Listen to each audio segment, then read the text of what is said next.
Que traer sus Biblias, acompáñenme por favor al libro de los Hechos, el capítulo número 2. Vamos a continuar con la doctrina de la iglesia. Doctrina de la iglesia, estamos viendo la parte práctica de esta doctrina, ¿no?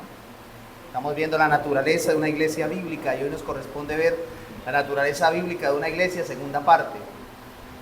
Hechos capítulo 2, y vamos a concentrarnos allí en el versículo número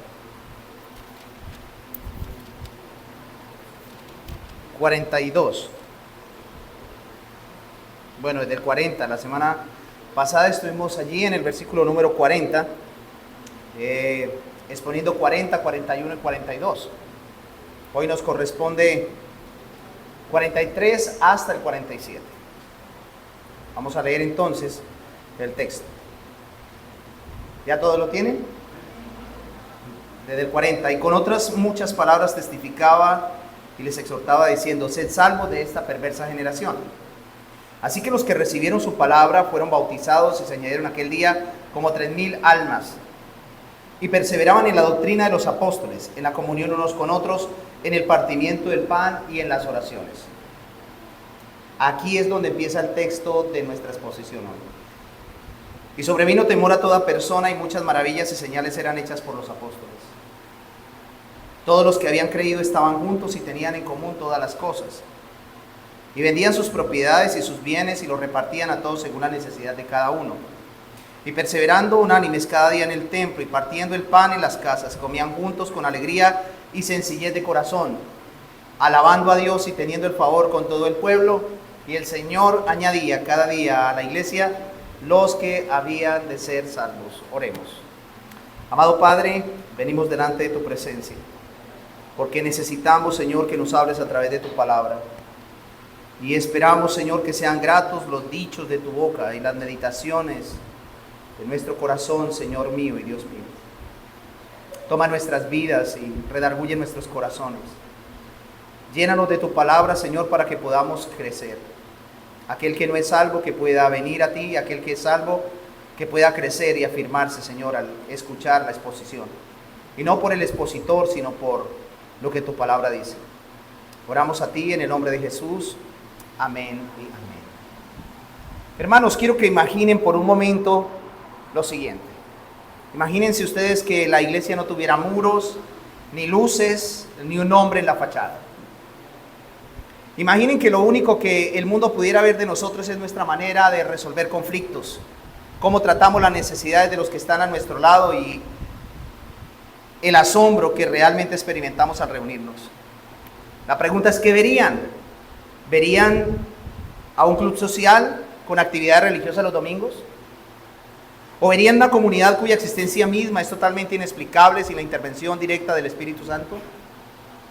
Hermanos, el diseño de Dios para su iglesia no es una teoría de papel. No es una teoría de papel o una teoría para el papel. Es una realidad para vivirse. No es algo que simplemente quedó allí escrito, sino es una realidad que todos nosotros debemos vivir. Podemos ver por doquier, por cada calle donde nosotros vamos, que el mundo está lleno de instituciones religiosas. La iglesia de fulano, la iglesia de mengano, la iglesia de perencejo, y así sucesivamente. Pero la iglesia del Nuevo Testamento es algo único. Están los budistas, los hinduistas, los musulmanes. El protestantismo tiene diferentes vertientes, el catolicismo también. Hay muchas instituciones religiosas. Está el brujo que tiene su consultorio al lado de la iglesia. Pero hay una de las cosas que quiero resaltar, mis amados, queridos y estimados hermanos y amigos, es que la iglesia del Nuevo Testamento es algo único.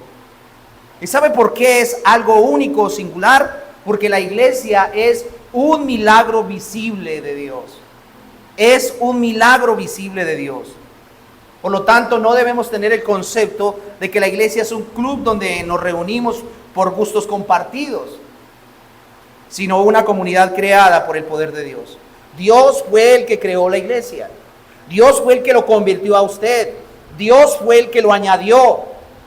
No fue el hombre, no fue la retórica, no fue la identidad denominacional. de ninguna manera, fue Dios. Por eso es que la iglesia es un milagro visible. Ella fue creada directamente por el gran autor del universo. Sin embargo, la gran pregunta para nosotros hoy es si ese poder se nota en nuestras vidas. Ese poder glorioso que nos creó, que nos injertó, se nota en nuestras vidas. Por eso quiero que hoy lo llevemos a la realidad. Vayamos un paso más allá mirando lo que Lucas registra allí. ¿Qué pasaría, mis hermanos, si nosotros miramos Lucas? Pero ¿qué pasaría si alguien en esta ciudad decidiera observar a nuestra iglesia? Ya dijimos que los muros no están, ¿no? Pero ¿qué pasaría si alguien de esta ciudad decidiera observar a nuestra iglesia? No por lo que decimos en nuestra confesión de fe, sino por cómo nos tratamos, cómo usamos nuestro dinero y cómo adoramos. ¿Qué verían? ¿Qué verían? Aquí todos somos santitos, ¿no? Aquí todos tenemos aureola. Pero ¿qué verían? Eso es algo de reflexionar. Como recordarán mis hermanos, el domingo pasado pusimos los cimientos de este edificio que Dios estableció. Este edificio que es la iglesia, no las cuatro paredes, sino cada individuo. Y en los primeros versículos de nuestro pasaje aprendimos dos verdades innegociables que definen nuestra identidad o nuestra naturaleza como iglesia. ¿Cuál fue el primero? El fundamento de una iglesia bíblica. Versículo 40 al 43. Y dijimos que el fundamento de una iglesia bíblica es que ella tiene una membresía regenerada. Una membresía regenerada. Y haciendo una recapitulación de lo que vimos, entendemos que la iglesia no es una organización que modelamos a nuestro gusto, sino el pueblo que Dios ha llamado eficazmente al arrepentimiento, rescatándolo de lo que mismo Lucas registra allí, esta perversa generación. Y Lucas dice, esta perversa generación, sed salvo de esta perversa generación. Y una membresía que ha sido regenerada es una membresía que se ha ajustado y ha tomado la decisión de evidenciar esa regeneración por medio del bautismo, y una membresía comprometida. Eso fue lo que vimos la semana pasada. Pero hoy, recordando también el versículo 42, no podemos dejar de lado que otra cosa que identifica la naturaleza de una iglesia son las marcas de una iglesia bíblica. El versículo 42 nos enseña que esta comunidad era una comunidad perseverante. Una comunidad perseverante. Una comunidad que se mantenía en la doctrina de los apóstoles, en la comunión unos con otros, en el partimiento del pan y en las oraciones. Es lo que comúnmente llamamos nosotros medios de gracia. Medios de gracia. Era una comunidad que se distinguía por eso. Y en último terminamos con algo, con una confrontación necesaria. ¿Lo recuerdan? Una confrontación necesaria. ¿Y cuál era esa confrontación necesaria? Que no basta con afirmar doctrinas bíblicas si no perseveramos en ellas. Porque la fidelidad no es emocionante para la carne, ¿no? Pero es preciosa para Dios. Pero el retrato que Lucas nos pinta de la iglesia del Nuevo Pacto o del Nuevo Testamento no se detiene en la doctrina o en los medios de gracia. Sí, qué bueno, una iglesia que tiene doctrina, qué bueno, una iglesia que persevera en los medios de gracia, qué bueno. Eso es importante. Y eso es lo que hacen aquellos que componen la iglesia. Pero hoy el texto nos permite ver no solamente el fundamento, las marcas, sino también cómo vive la iglesia y cómo crece esa iglesia. Cómo vive esa iglesia y cómo crece esa iglesia. Entonces, si la doctrina de los apóstoles ha penetrado realmente al corazón de la membresía, el resultado, ¿qué será? Será un estilo de vida radicalmente distinto al mundo. Por eso hoy completaremos nuestro mapa de la naturaleza de la iglesia, considerando dos puntos finales de nuestro estudio. ¿Y cuál es? El estilo de una iglesia bíblica. Hoy vamos a ver dos puntos. El estilo de una iglesia bíblica. Y para eso nos concentraremos en los versículos 43 al 47.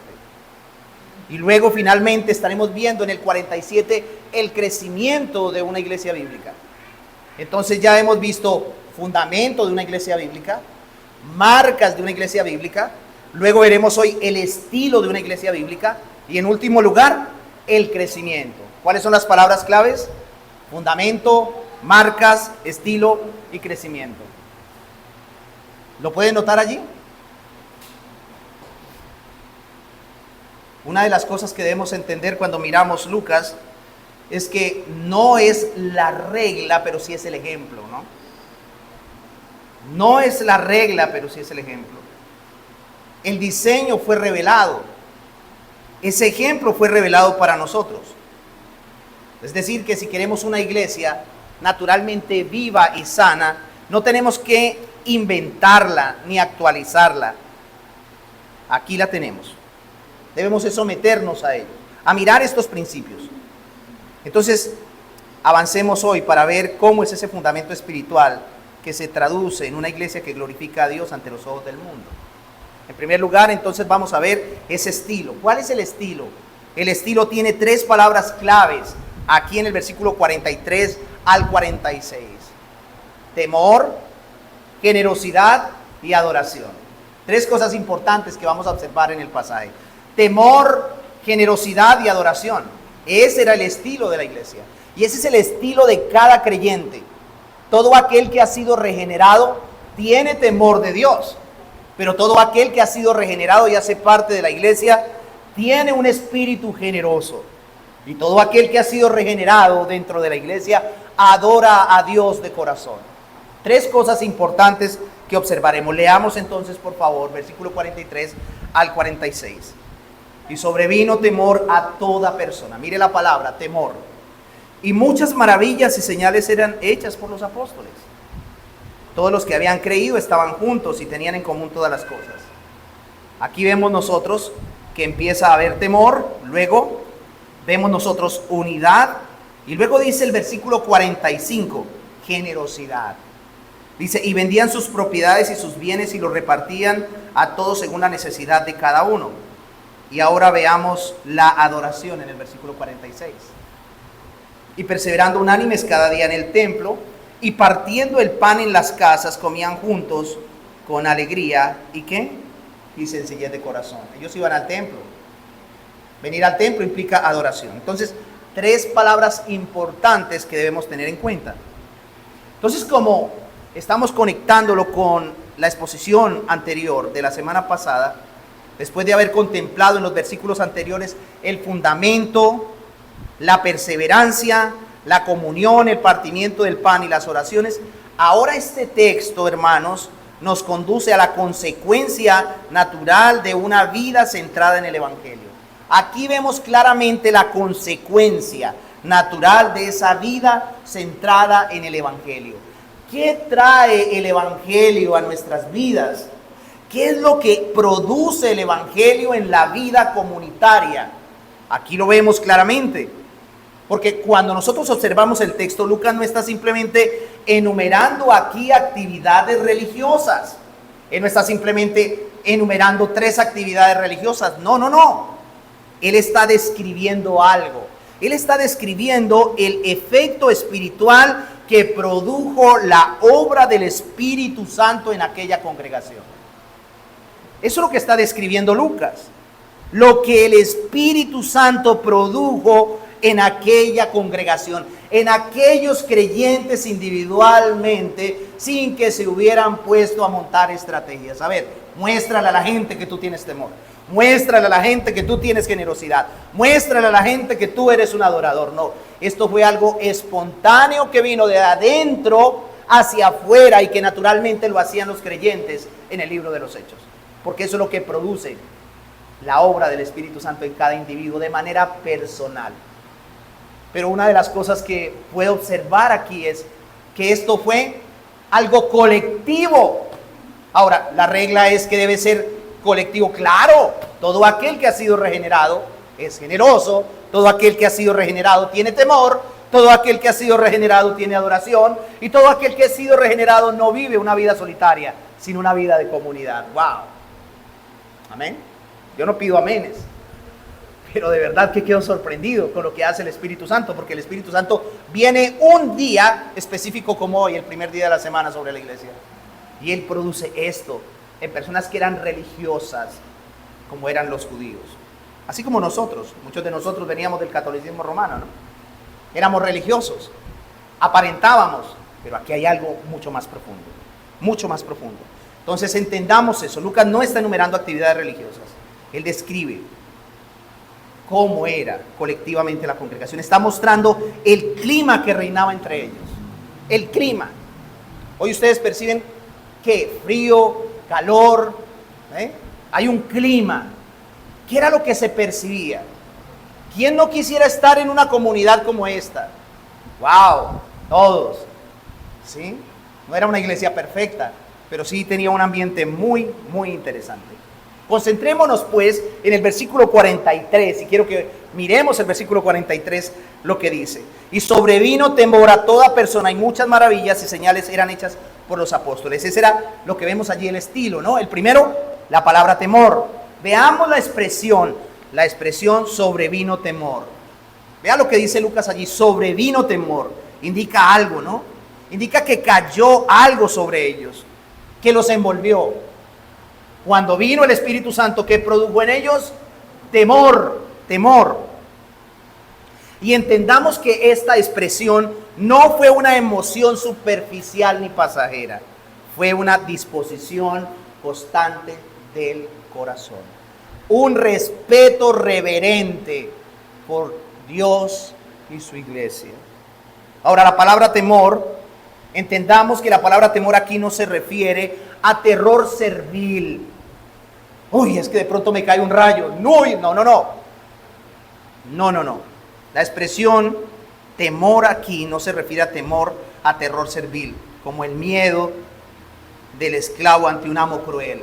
No, se trata del temor reverente. Y esa es la expresión, temor respetuoso, temor reverente, del que habla toda la Escritura, ¿no? Ahora, es la respuesta apropiada. Ese temor reverente es la respuesta apropiada del hombre cuando percibe la santidad de Dios.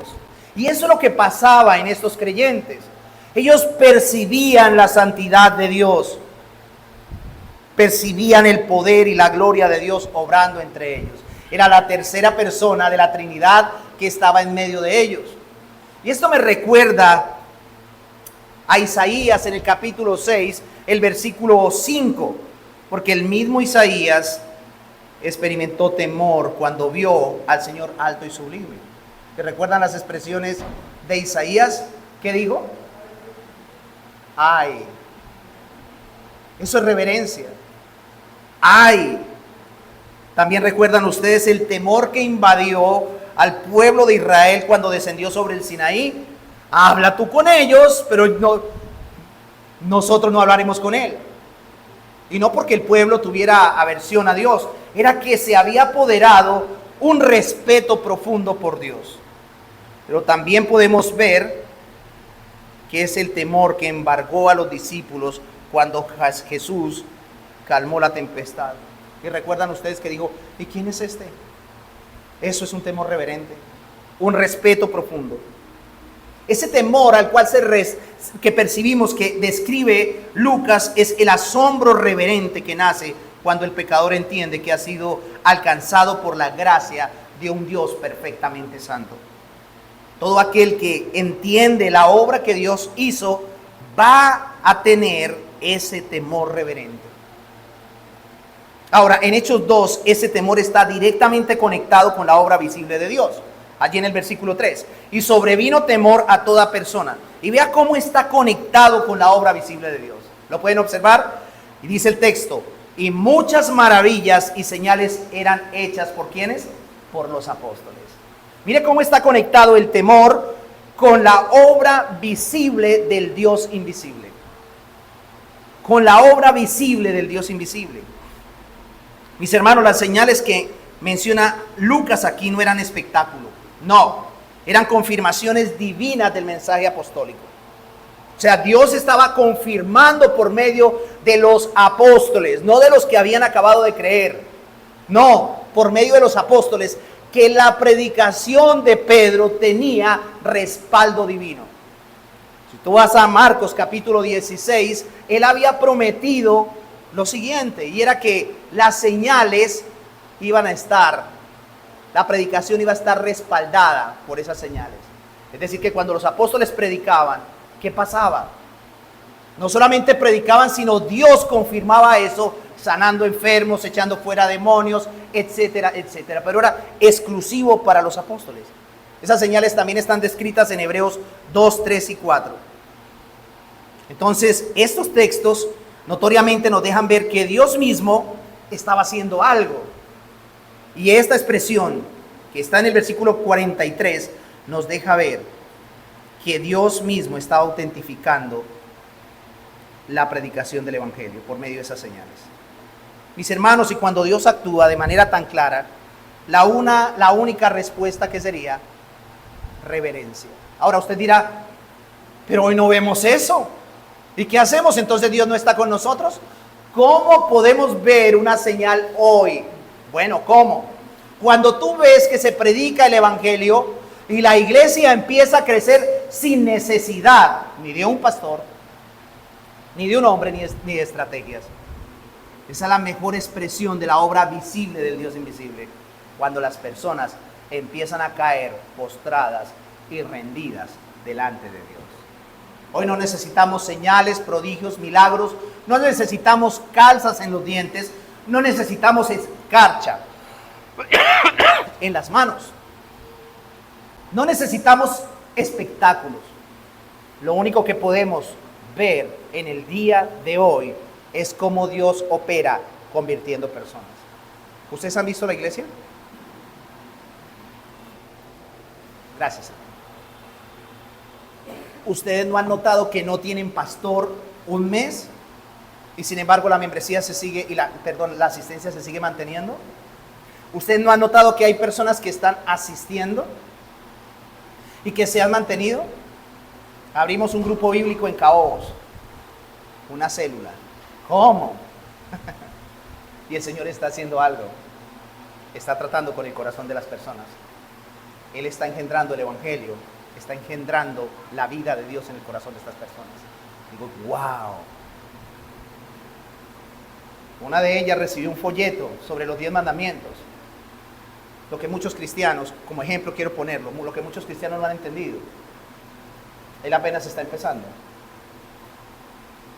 Y él me comentaba sobre el día del Señor y cómo él debía guardarlo. Dije, wow, esto no lo puede hacer más que el Espíritu Santo. Nadie más. Esas son las señales que tenemos. Eso es lo que tenemos nosotros. De cómo Dios está operando en medio de su pueblo. No hay apóstoles hoy, no hay milagros, no hay espectáculo como lo vemos hoy en las iglesias. Pero sí vemos que el Espíritu Santo está transformando los corazones. Y eso es suficiente. Yo todos los días oro para que siga habiendo milagros en este lugar y que Dios traiga un pastor o pastores para ustedes, que Dios traiga diáconos y que siga trayendo personas para que se conviertan. Esa es la obra, esa es la obra. Eso que nos puede llevar a nosotros a tener lo que tuvo este pueblo: reverencia, respeto, adoración a Dios. Es suficiente para decir, Señor, tú eres digno de toda adoración y alabanza. Mi respeto. Por eso cuando vemos la expresión allí de temor, el temor en ese contexto no es algo añadido artificialmente a la vida de la iglesia. No, es el fruto inevitable de una comunidad que vive bajo la autoridad de la palabra. Era una autoridad una comunidad que vivía bajo la autoridad de la palabra y que experimentaba la realidad de la presencia de Dios. Ahora, aplicado a nosotros, una iglesia que naturalmente es bíblica, entonces no se caracteriza por una espiritualidad superficial o una ligereza espiritual. No se caracteriza por trivializar o rebajar lo santo. No convierte el culto en entretenimiento, show o espectáculo. No diluye la verdad para hacerlo más atractivo. Porque cuando la gloria de Dios es vista correctamente, el corazón no busca espectáculo. Y vuelvo otra vez a repetir esto. Porque cuando la gloria de Dios es vista correctamente, el corazón no busca espectáculo. ¿Sabe qué busca? Postrarse y decir, ay de mí que soy muerto. Es reverencia, es reverencia. Mis hermanos, cuando el temor de Dios se pierde, ¿qué pasa? Cuando una iglesia pierde el temor a Dios, ella misma comienza a sustituir la gloria por diversión. La gloria por diversión. La santidad por comodidad moral y la verdad por pragmatismo. Entonces, cuando tú ves multitudes de personas que necesitan entretenimiento y no verdad, es porque esa iglesia ha perdido el temor de Dios. Pero cuando el temor de Dios gobierna el corazón del pueblo, se producen claramente frutos visibles. ¿Cuáles son esos frutos visibles? La humildad. ¿Por qué? Porque comprendemos quiénes somos delante de Él y quién es Él. Arrepentimiento. ¿Por qué? Porque vemos la gravedad del pecado y un deseo sincero de agradarle a todo, en todo a lo que Dios hace. Y allí es donde se aplica y donde vemos continuamente la frase latina corandeo, que significa estar siempre delante del rostro de Dios. Eso es lo que produce el Espíritu Santo, corandeo. Así que el temor de Lucas, ¿qué describe? ¿Qué es lo que describe el temor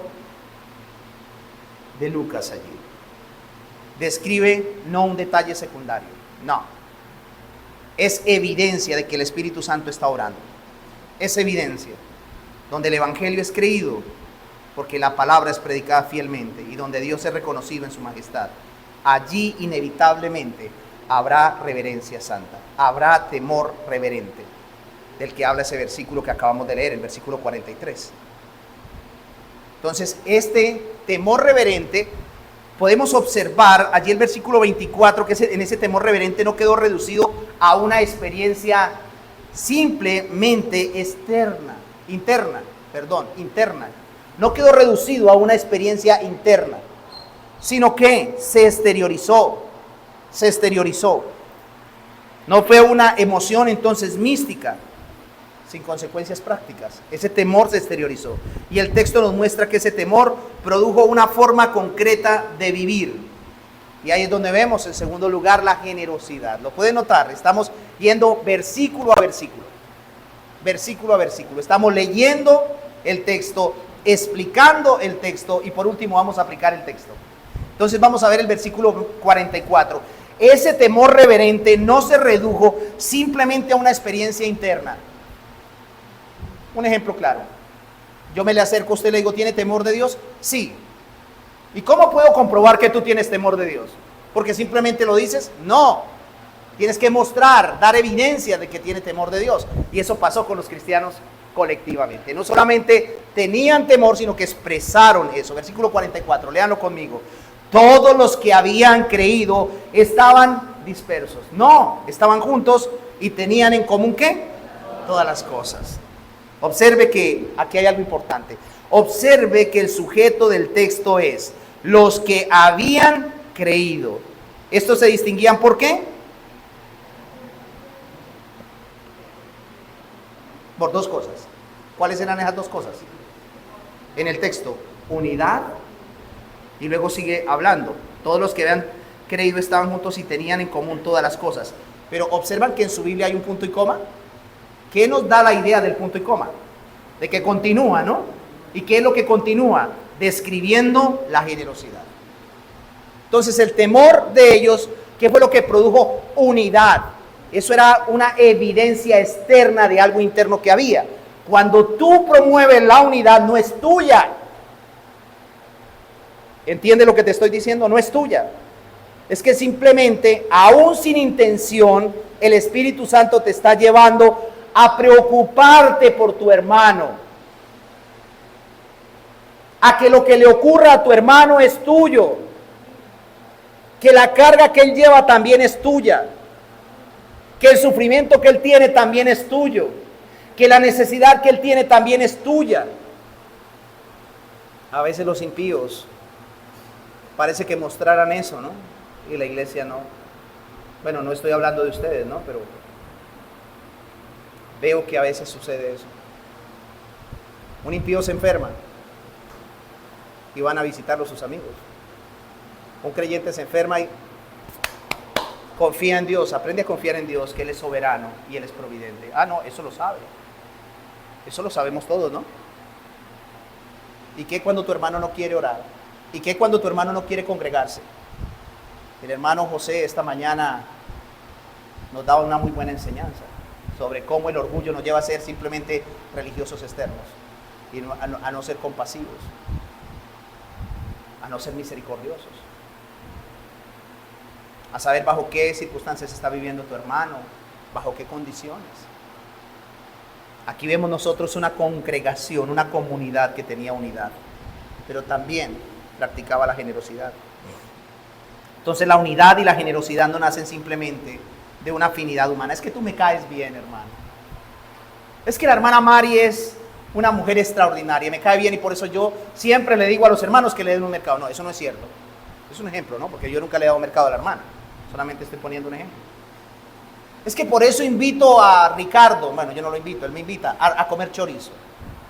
Porque es que me cae bien. No, es que aquí no es cuestión de que si te cae o no te cae bien.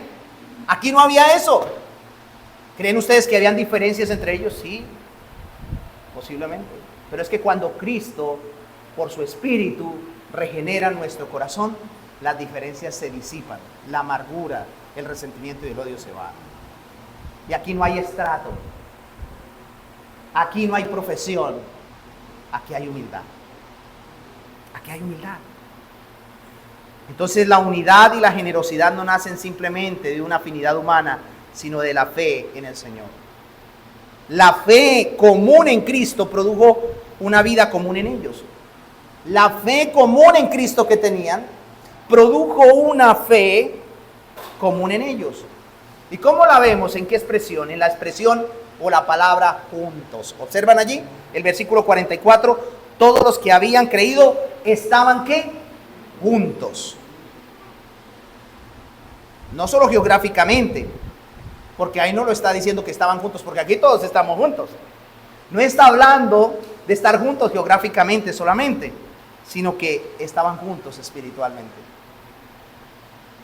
¿Cómo lo vemos? Por lo que continúan diciendo los textos posteriores. Había una comunión real, visible y cotidiana. Entonces, cuando Lucas dice que tenían en común todas las cosas, que ahí lo dice en el 44, y tenían en común ¿qué? Todas las cosas, no está describiendo un sistema político ni un comunismo forzado. Tenían en común todas las cosas, entonces, vea, ahí está el comunismo. No, ahí está el socialismo. No está describiendo un sistema político ni un comunismo forzado. De hecho, más adelante en Hechos 5, Pedro le dice a Ananías, ¿recuerdan Hechos 5? Más adelante, 2 versículos más adelante, o 3 versículos más adelante. Pueden notarlo. Pedro le dice a Ananías que su propiedad seguía siendo suya, ¿no? ¿Recuerdan ustedes a Ananías y Zafira? Y que podía disponer de ella libremente. Es decir, que no había una coacción externa. Lo que había era transformación interna. ¿Recuerdan ustedes que Bernabé era el hijo de consolación y quiso dar? Y entonces Ananías y Zafira se llenaron y aquí empezamos a ver una comunidad que en cierta manera empezó a mostrarse también que no era tan perfecta. O sea, no era que ellos creían que eran perfectos, no, sino que una comunidad que también tenía personas que no eran lo suficientemente maduras, a pesar de que tenían en común todas las cosas. Hechos capítulo 6 vemos que después hubo murmuración, ¿no? Pero sí hay principios que extraer de allí, ¿no? Ahora, observamos que el Espíritu Santo ha obrado de tal manera en los corazones que el apego egoísta, Hechos capítulo 2, que el apego egoísta, el versículo 45, el apego egoísta, las posesiones comenzó a ceder. No crean.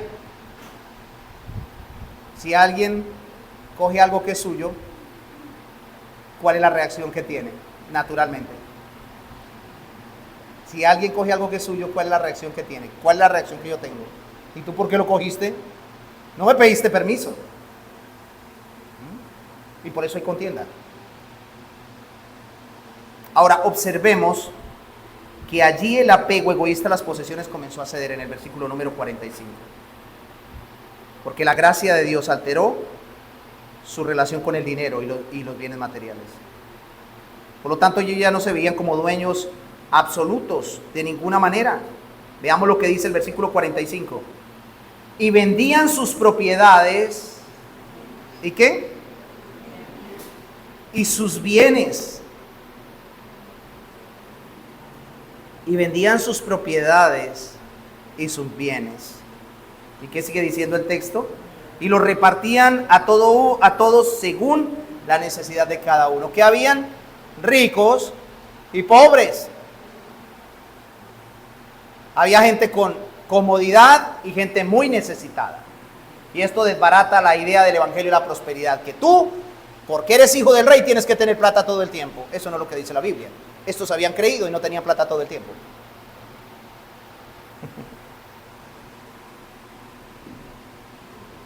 Entonces, ¿qué es lo que vemos? Que el Espíritu Santo obra de tal manera en los corazones de ellos que el apego egoísta a las posesiones comenzó a ceder. La gracia de Dios alteró su relación con el dinero y los bienes materiales y ya no se veían como dueños absolutos, sino como administradores. ¿Lo pueden ver? Ellos dicen que repartían, y eso es un término de administración. Distribuir, administraban. Entonces, como podemos ver, el dar de estos creyentes no fue impuesto por Pedro. No le dijo, a ver, hay un hermano que está pasando necesidades. Vamos a ver, ¿cuántos van a dar plata? Se paró Pedro y dijo, a ver, hay muchos necesitados aquí. Vamos a hacer una recolección. Vamos a recoger ofrendas. No, la comunidad espontáneamente lo hacía. ¿Lo pueden notar? Espontáneamente. Pedro no impuso nada, tampoco por los demás, ninguno de los demás apóstoles. ¿La membresía lo impuso? No. ¿Y existía membresía? La membresía pasó de 120 a ¿cuántos? Como 3,000. Y la membresía no lo impuso. Por esta razón, mis hermanos, como iglesia bíblica y como ancianos o pastores, creemos que el dar dinero en la iglesia es un acto de generosidad. Bueno, como iglesia bíblica y como anciano de la iglesia, yo creo que el dar dinero en la iglesia es un acto de generosidad causado o provocado por la obra regeneradora del Espíritu Santo en el corazón de los creyentes. No es algo que tramamos para mostrar impacto en el mundo. Es que esa iglesia sí es muy buena iglesia porque ayuda a los pobres. Yo recuerdo cuando pertenecía a la convención. Estoy viendo el video. Bueno, ya lo dije, ya que puedo hacer. Y recuerdo tanto que llegaban los gringos con maletas de ropa, con mercados, para impactar la comunidad. Eso era muy pragmático, pero lejos, totalmente lejos de la realidad bíblica. Porque nosotros no tenemos por qué impactar la comunidad dando mercados, ni ayudando al necesitado de manera intencional. Eso es algo que el Espíritu Santo produce espontáneamente en la vida de las personas. Si tú ayudas porque te quieres mostrar de que eres una persona muy bonachona. No, ayudas, ¿sabe por qué? Porque el Espíritu Santo naturalmente te produce eso. Lo haces porque quieres glorificar y honrar a Dios, no porque quieres cautivar a otros. O sea, no es intencional, es algo involuntario.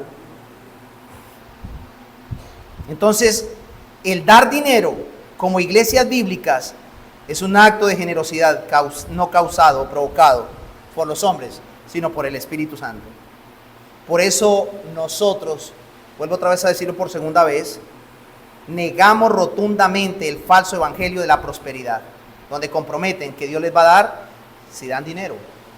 Y eso no es así. Creemos que, así como ocurrió en Hechos, toda persona que haya sido regenerada siempre será generosa, sin obligar la conciencia. Hermanos y amigos, el evangelio, ¿qué hace? De acuerdo a lo que vemos, rompe el egoísmo porque confronta la raíz del problema. ¿Cuál es la raíz del problema? El corazón centrado en sí mismo. Esa es la raíz del problema. Antes de Cristo, ¿qué pasaba? Cuando tú no eras creyente, el hombre decía naturalmente, esto es mío, eso me lo he ganado, me pertenece. Pero luego de que eres de Cristo, dice, no, yo ahora trabajo para ayudar a los que padecen necesidad. No solamente es mío, también es de mi hermano cuando lo necesita. Pero cuando comprende que todo esto proviene de Dios, entonces cambia. Nada es mío, todo es del Señor. Por eso una iglesia verdaderamente bíblica no manipula a las personas para dar, ni convierte la ofrenda en un espectáculo. De pronto muchos se sentirán frustrados de ver el pastor John que le falta visión. Deberíamos de tener aire acondicionado, un poco más confortable, Y si yo digo, bueno, ¿cuántos van a dar? Y vamos a hacer una campaña de mayordomía para tener el aire acondicionado. No, yo no estoy aquí para sacarle la plata a ustedes, estoy para predicarles el Evangelio. Y el Espíritu Santo dará lo que Él tenga que dar. Pero no voy a cargar a la iglesia, porque eso son estrategias comerciales. Leamos entonces el versículo número 45, que profundiza aún más esta realidad. Versículo 45. Y vendían sus propiedades y sus bienes y los repartían cada uno, ¿no? Ahí estamos, ¿no? Pero quería recordarlo. Entonces aquí el verbo vendían sugiere una práctica que se repetía cuando surgía la ocasión. No era todo el tiempo. Cuando surgía la ocasión, entonces ellos vendían. Y no todos vendieron todo al mismo tiempo, ¿no? Ni se despojaron indiscriminadamente de sus bienes. El texto, el énfasis del texto no está en la venta en sí, sino en la motivación y en el criterio. Vuelvo otra vez a repetir. El énfasis del texto no está en la venta en sí, sino en la motivación y en el criterio. ¿Cuál era la motivación y el criterio? Según la necesidad de cada uno. ¿Eso qué nos indica? Que esto no es derroche. Esto no era desorden tampoco. No era un arrebato emocional colectivo. No era más bien amor guiado por discernimiento. Sin embargo, es importante tener en cuenta lo siguiente. Es que la iglesia aquí no estaba teniendo un tipo de asistencialismo socialista. No. Ellos sabían quiénes eran los que pasaban necesidades. Conocían quiénes eran los que pasaban necesidades. Evaluaban quiénes eran los que pasaban necesidades. Y en efecto, pues suplían esa necesidad. Suplían esa necesidad. Porque ahí habla según la necesidad. Y cuando dice según la necesidad, claramente implica evaluación, responsabilidad y conocimiento mutuo.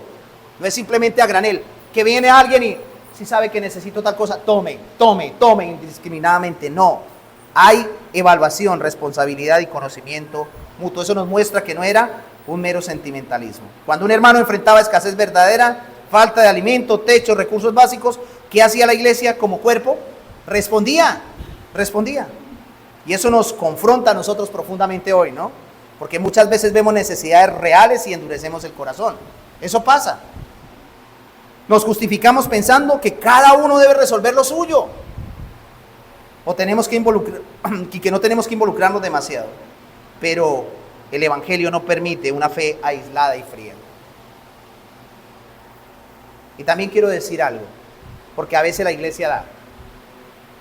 Pero hay problemas. Yo lo he tenido que experimentar. Lo he tenido que ver.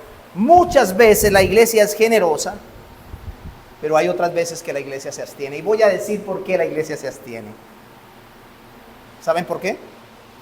Porque a los que se les da no valoran lo que se les da. Tú vas a dar algo y le prometes algo. No, tráemelo de esta manera. Perdón, es que es un regalo. Es que es un regalo. Entonces muchas veces la iglesia se cierra y endurece el corazón, que el fin no justifica los medios, pero si lo digo, pasa, porque lo he vivido, porque aquella persona que se le da no valora lo que se le da.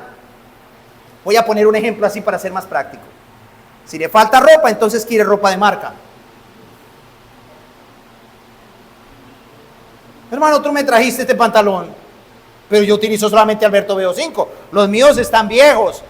Y tú me traes un pantalón de 60,000 pesos. Yo he escuchado eso y he visto eso. Oye, es un regalo. Recíbelo. Acéptalo. Tómalo con gozo. Agradece. Valóralo. Lúcelo. Entonces a veces el corazón del pueblo se endurece por eso.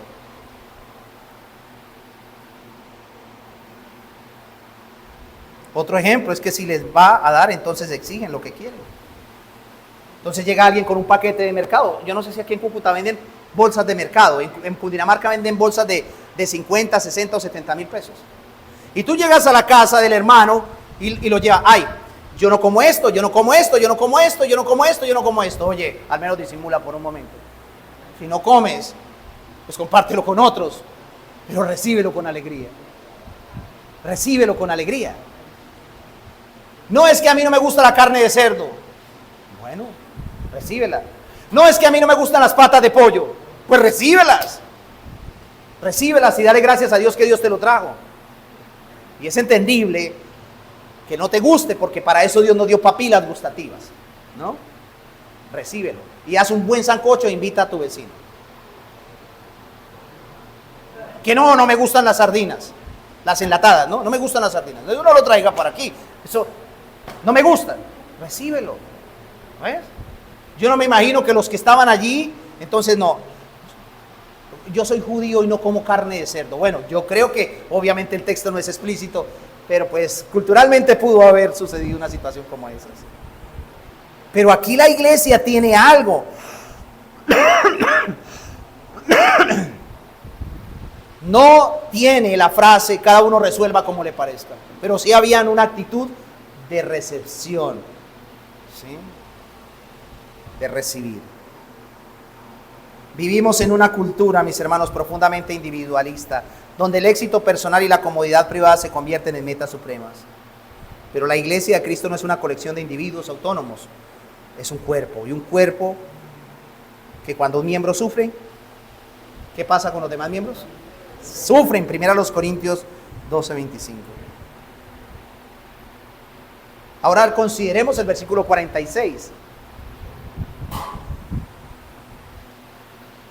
Dice, y perseverando unánimes cada día en el templo. Entonces ya vimos temor y ya vimos ¿qué? Generosidad.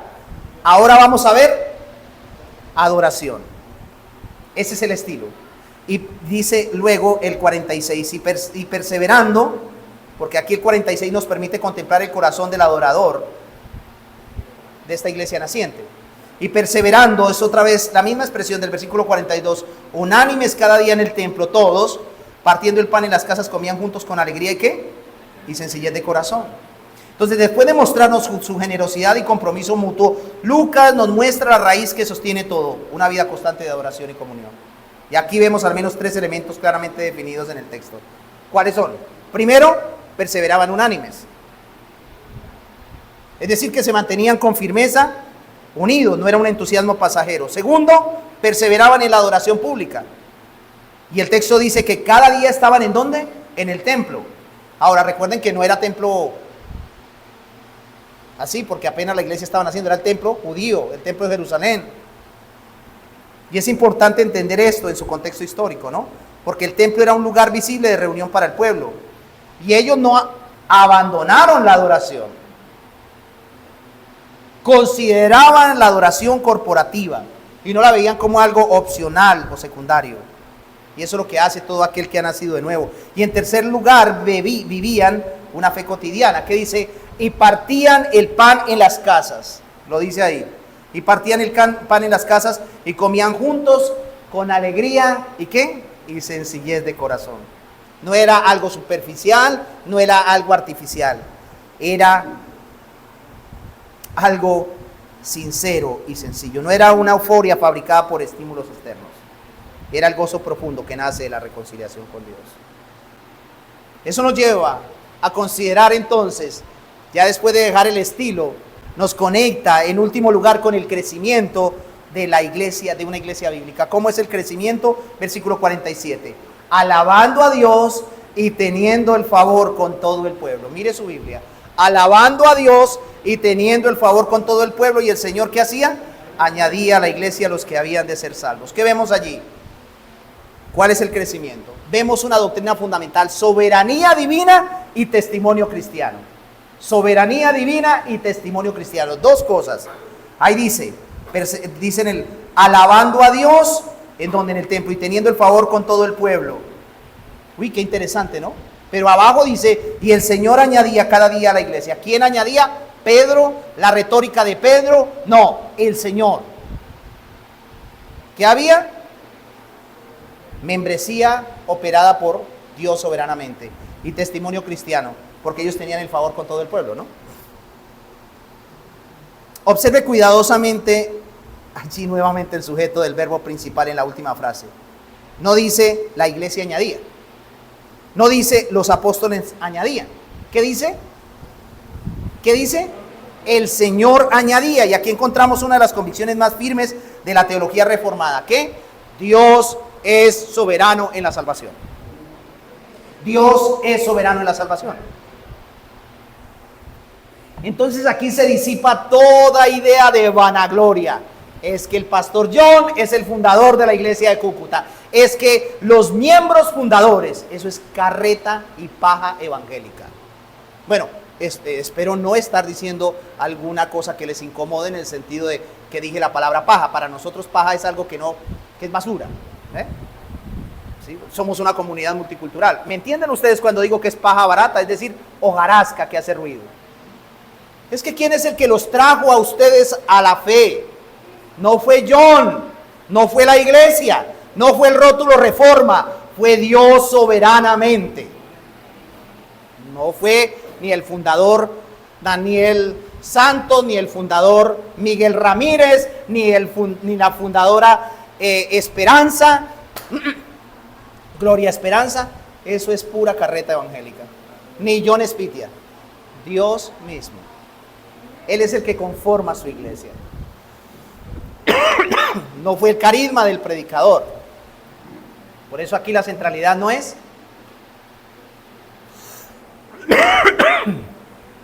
Entonces aquí encontramos esta convicción, la soberanía de Dios en la salvación. El crecimiento, entonces, el crecimiento auténtico de la iglesia no es, en última instancia, resultado de estrategias humanas, técnicas persuasivas o atractivo externo. Es la obra del Señor. Nadie nace de nuevo porque la iglesia sea culturalmente relevante. Nadie es regenerado porque la música sea excelente. Nadie es salvado porque el predicador sea elocuente. Las personas son salvadas porque Dios, en su gracia soberana, las llama eficazmente por medio de la predicación y a través de Cristo. El mismo Señor que le abrió el corazón a Lida en Hechos 16, es quien aquí en esta iglesia añade a los que van siendo salvados. Y eso no nos lleva más que a decir, como dijo Jonás, la salvación pertenece a nuestro Dios. No más que a nuestro Dios. Ahora bien, esta verdad no elimina la responsabilidad humana, ¿no? Sí, el Señor es el que salva, pero el texto también afirma que la iglesia alababa a Dios y tenía ¿qué? Favor con todo el pueblo, es decir, vivía públicamente de manera coherente con el Evangelio. Por lo tanto, su adoración era visible, su testimonio era real, su conducta confirmaba su mensaje. ¿Qué había? Había proclamación y había transformación. La iglesia no estaba aislada, daba testimonio. La iglesia mostraba con su vida el poder del Evangelio que predicaba. Y el pueblo podía ver algo diferente. ¿Qué era lo que veía el pueblo? Una comunidad marcada por gozo, unidad y amor. Un amor sacrificial. Entonces, ¿qué podemos decir al respecto? Que una iglesia bíblica no es una iglesia ensimismada. No vive para preservarse a sí misma, sino para proclamar a Cristo. Vive a Cristo y señala a Cristo, pero mientras proclama fielmente, descansa en esta certeza. Solo Dios puede dar vida a los muertos espirituales. Solo Él puede quitar el corazón de piedra y dar un corazón de carne. ¿Eso qué produce en nosotros? Humildad. ¿Y qué produce? Constancia, perseverancia en el Evangelio. No, esto nos recuerda que la historia no es caótica, que está gobernada por la soberanía divina, porque Dios tiene un pueblo y en el transcurso del tiempo los va llamando uno por uno mediante la predicación del Evangelio. Por eso la iglesia no fracasa cuando es fiel. La iglesia no fracasa cuando es fiel. La iglesia no fracasa aunque sea pequeña. La iglesia cumple su misión cuando proclama el Evangelio con claridad y lo vive con coherencia. Y lo vive con coherencia. Por lo tanto, el crecimiento verdadero no es meramente numérico, es ante todo espiritual. Es ante todo espiritual. Por lo tanto, es preferible una congregación pequeña pero sana que una multitud superficial sin transformación real. Entonces, una iglesia bíblica, ¿qué hace? Ora por crecimiento, como lo hemos visto allí, lo vemos, trabaja por crecimiento y evangeliza con seriedad. Pero finalmente, ¿qué hace? Descansa en que Dios es soberano. Descansa en que Dios añadirá, porque entiende que el mismo Señor que añadía a la iglesia es el que la sostiene, la purifica y la glorificará al final. quiero que hagamos unas aplicaciones finales, ¿vale? Y quiero vuestra atención. En primer lugar, primera aplicación. Hermanos, si nuestra vida como iglesia no está marcada por el temor de Dios, entonces no importa cuánta doctrina conozcamos, estamos viviendo una fe superficial. Hemos aprendido a hablar de Dios sin temblar delante de Él. Eso es lo único que estamos proclamando. Que hemos aprendido a hablar de Dios sin temblar delante de Él. Hemos hecho del culto algo común. Y eso sí que es peligroso. Porque donde no hay reverencia, tarde o temprano habrá pecado tolerado. Donde no hay reverencia, tarde o temprano habrá pecado tolerado. Verdad diluida y un corazón endurecido. Segunda aplicación. Si podemos venir cada domingo a escuchar la palabra y salir sin involucrarnos realmente en la vida de los hermanos, escuchen bien, si podemos venir cada domingo a escuchar la palabra y salir sin involucrarnos realmente en la vida de los hermanos, entonces no estamos viviendo como iglesia, sino como asistentes religiosos. Y esto es una reflexión que la dejo, porque pasa mucho en nuestras iglesias. La comunión bíblica, hermano, no es opcional. El aislamiento, la indiferencia y la falta de compromiso revelan un problema en el corazón. No en la agenda, en el corazón, no en la agenda. No es que no tienes tiempo, es que tu corazón no es dado a la gente. Es que yo soy introvertido. Aquí no casa eso. ¿Quién hace falta hoy? Abraham. ¿Quién hace falta hoy? Anderson. David. Félix. ¿Y sabe qué le pasó a Félix? Fue operado. Jesús, que se le murió su hermana. Jesús Pineda. Yo no les voy a decir llámenlos. Los dejo a vuestras conciencias. Pero hace falta. Una comunidad regenerada debe ser instruida en todo esto. Entonces no podemos escuchar y salir como si nada. Yo vivo solo. Piensa en tu conversión. 3. Si nuestro dinero, nuestros bienes y nuestro tiempo siguen girando únicamente alrededor de nosotros mismos, entonces el Evangelio aún no está gobernando esa área de nuestra vida. No es un problema de recursos, mis hermanos. Es un problema de señorío. Porque donde Cristo reina, el egoísmo pierde terreno y la generosidad comienza a verse visible. Comienza a verse visible. Una cuarta aplicación. Si vemos necesidades reales dentro de la iglesia y aún así decidimos no involucrarnos, justificándonos o mirando hacia el otro lado, estamos contradiciendo el evangelio que profesamos. Mis hermanos, entendamos lo siguiente. La gracia que decimos haber recibido debería movernos a actuar, no a permanecer cómodos. En quinto lugar, si nuestra vida espiritual se limita al domingo, entonces no estamos adorando a Dios, estamos cumpliendo una rutina. Si nuestra vida espiritual se limita al domingo, entonces no estamos adorando a Dios, estamos cumpliendo una rutina. ¿Por qué? Porque una iglesia bíblica no vive de eventos, vive de una relación constante con Dios que se refleja en el hogar, en la mesa y en lo cotidiano. La semana pasada me enteré que venía J Balvin, ¿no? El hermano J Balvin. No, que hermano ni que hermano. Voy a poner este ejemplo de un evento. Usted va al evento y luego se desaparece y no sabe quién fue su vecino. Así no es en la iglesia. Esto no es un evento.